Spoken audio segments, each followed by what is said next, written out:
Discovering your own myth means going down really deep in your psyche. And we can do that through the following steps: self-reflection, dream analysis, archetypes, mythology and literature, symbolism, life events and milestones, creative expression, and guidance. I could tell you about all of those individually, but since we are in Gothic Land, I'm going to really help you find your own myth through Gothic literature. And the purpose of this is to help you with your own self-development. Now, what I'm going to tell you in this video are 9 actions that you can take in order to discover this myth that is not going to be happening from one day to the next. It's going to be a long process, probably a life journey, but it's going to bring a lot of clarity and it's going to give you some guidelines. So my friend, if you are in a journey of self-discovery, you like Gothic literature, you are very curious about what goes in the mind, the human mind, and you are in this journey of self-reflection, of self-development, then this video is for you.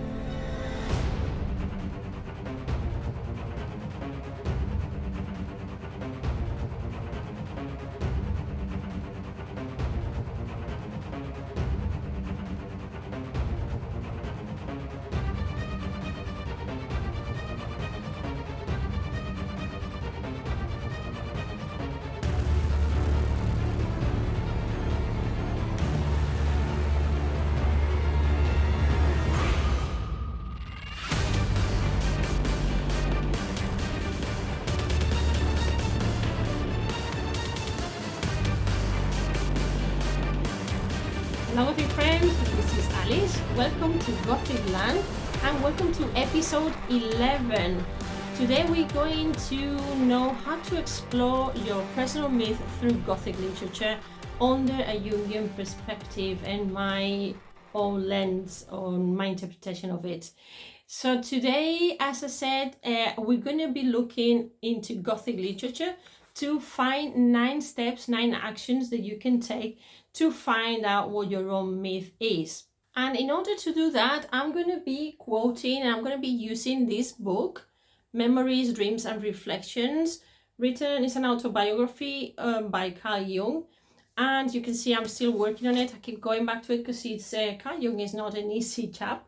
And we're going to be working on chapter 6, that is called Confrontation with the Unconscious.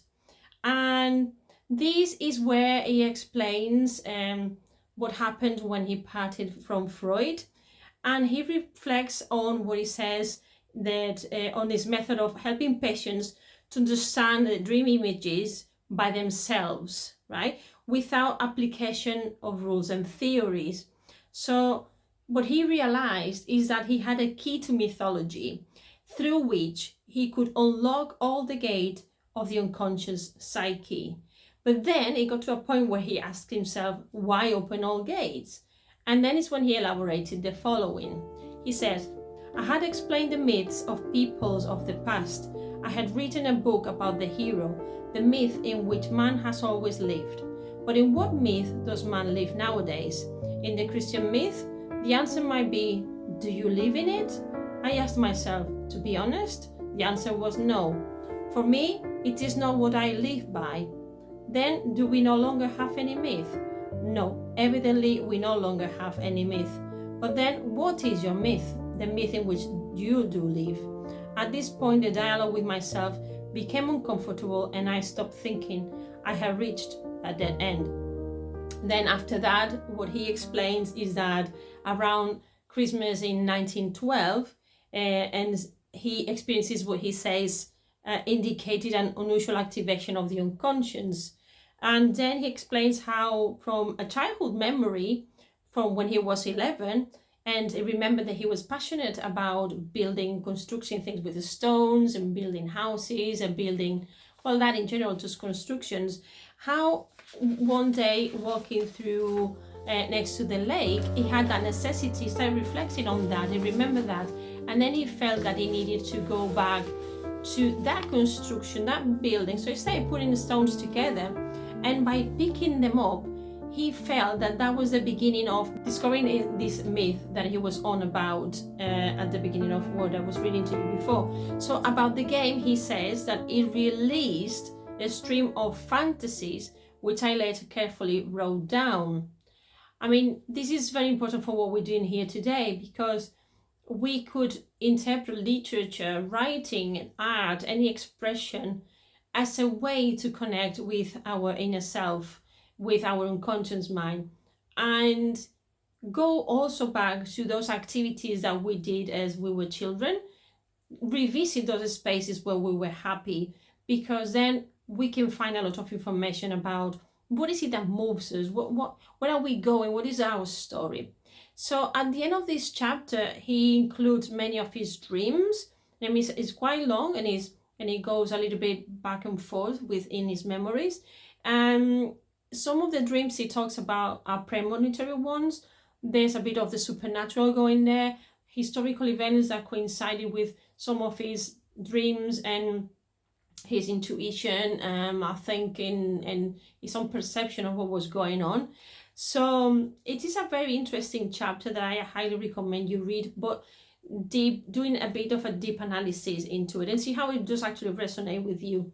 So the same way that Jung found his way to reconnect with his own myth through his life experiences, I am actually going to bring today these 9 steps that you can also connect with yourself and figure out your myth through something we all really like, which is Gothic literature.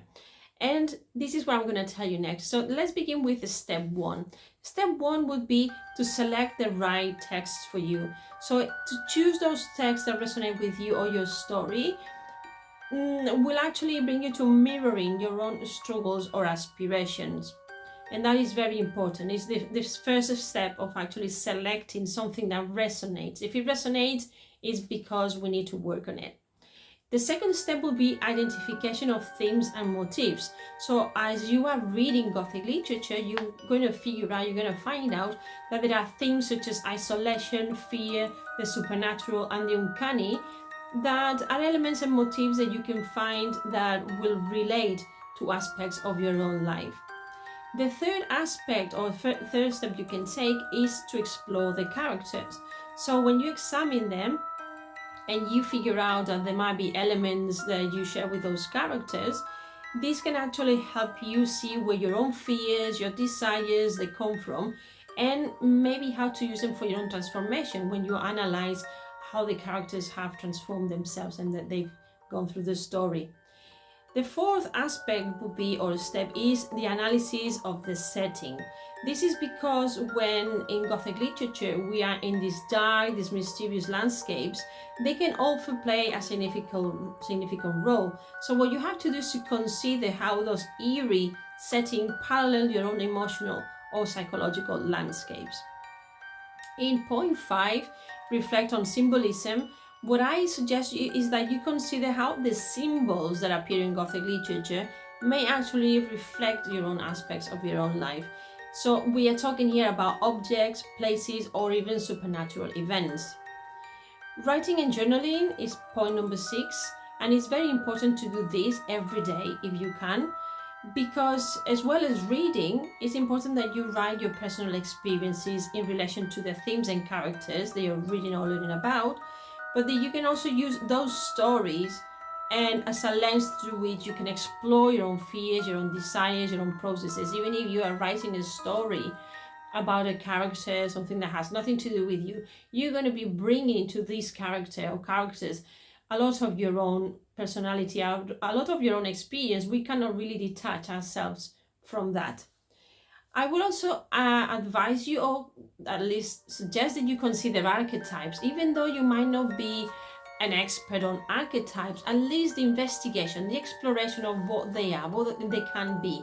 This is something that I tell you more about in my courses as well. We go more in depth about this. So characters such as the hero, the villain, the damsel in distress, among others, can be representations of some of the most important Jungian archetypes that might resonate with you or your internal and personal narrative.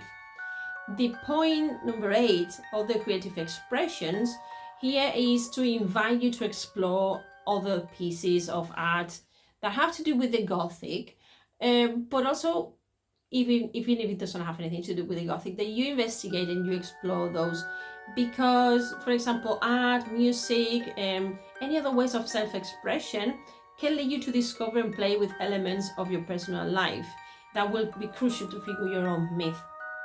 And the last but not least, sharing with others. This is super important again, because if you ask for guidance, there's only so much we can do on our own.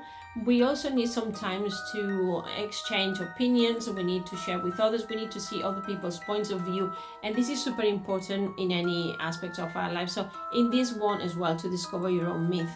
So basically, all these aspects of these points can be really developed broader, and that's why I would ask you now to consider supporting all this work that I do here on Patreon, where I can actually go more in depth and I can actually explore what you really need at the moment where you are.